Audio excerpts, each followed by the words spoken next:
Hi guys, तिकडं माझी mummy मला रेडी करत होती. लक्ष माझे केस जाणत होता. नंतर मम्मी गेली माझ्या पप्पांबरोबर फॅक्टरीत माझ्या स्कूलमध्ये. बऱ्याच दिवसांनी गेल्यानंतर खूप बरं वाटलं आहे. माझा जुना क्लासरूम मग माझ्या पप्पांनी मला ऑफिसमध्ये ॲडमिशन करून दिलं. मग मला मिळाला न्यू बुक्स.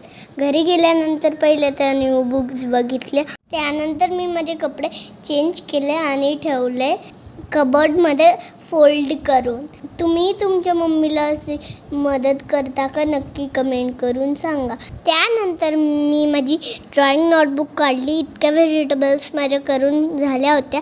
मग आता मी गेला गार्लिकमध्ये कलर.